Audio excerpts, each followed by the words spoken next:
first of all, what's your name and where are you from? I'm Sidra Perez, and I work out in Napa. How long have you been in real estate? Almost a year.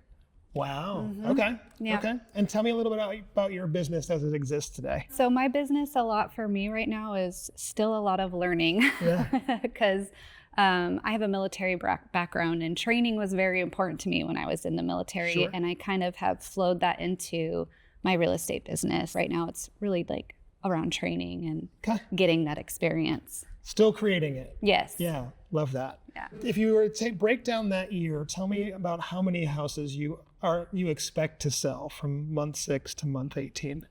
Expect to sell. I'm not really trying to put a whole lot of expectations on myself. I know that sounds a little bit odd. Everybody has their goals that they're trying to reach. And I told myself kind of going into this, my goal is to have happy clients and be happy with what I'm doing. So what did you do before real estate? I retired after 22 years in the military. So, wow. What branch? Air Force. Okay. Yeah. Well, thank you for your service. Thank you. So tell me about the moment you decided to actually commit to real estate. It's not when you signed up for the team or when you got your license. It's the moment you decided that this was really going to happen. What were you doing and what were you feeling? Well, I was going through a big transition period in my life. Retiring after doing the same thing for 22 years is a lot. And I was trying to figure out what I wanted to do. We call it when we grow up, right? And I've always kind of been interested in real estate. I bought my first house when we moved to California about 4 years ago, and always just still kind of been interested in it. So just started talking to a couple agents because I knew I was getting out, and I was like, I think I can do this. Okay. I was like, this looks like a lot of fun. So I just went for it. So when you started doing this seriously, what were you most afraid of?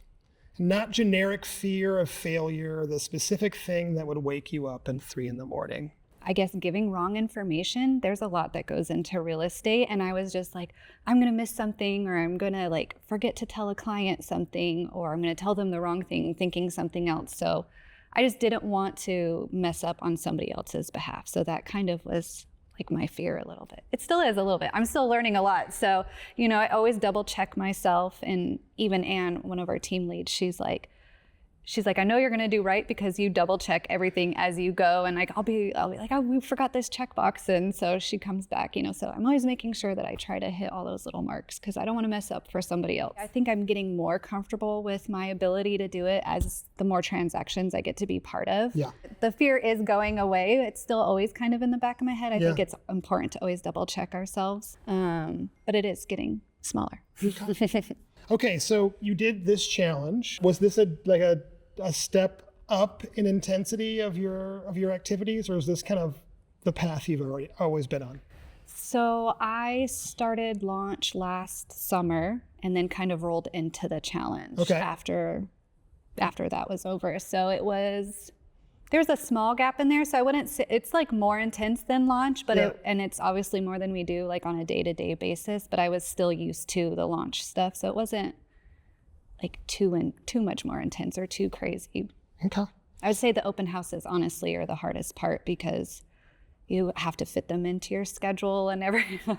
And then I ended up, I was gonna go on vacation to see some family. So I was like, I have to move everything forward a couple weeks to make sure I got all of those in there. So some weeks were definitely more crazy than others. So was there a day when you were tired or something was falling apart in your life and you still did the work anyway?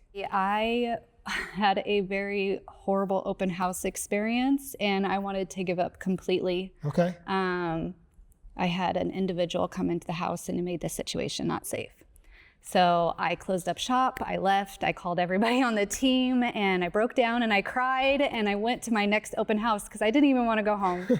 Went to my next open house and I did that, and I really just talked to myself about what it is to be safe at an open house. Yeah. And I talked to some other friends that have security backgrounds and talked to them about what I should do to be safe. And then I had to make that decision on if I wanted to keep doing the open houses. I think I was like 10 away from finishing. So I'm like, do I let this person win or do I win? Yeah. So I decided to make myself as safe as I could and finish. What's something place has given you, specific and concrete, that you wouldn't have figured out on your own or would have taken years to figure out? I think a day in the life of brevity, right? Because that's going to walk us through what we should be doing in the day when you're coming into a brand new career and people are like, oh yeah, we're calling leads, or, I sold 10 houses last month. You're like, how do people start doing this? So a day in life of brevity is getting you in there. It's getting that schedule. They teach you about time blocking, which I actually think is really important too.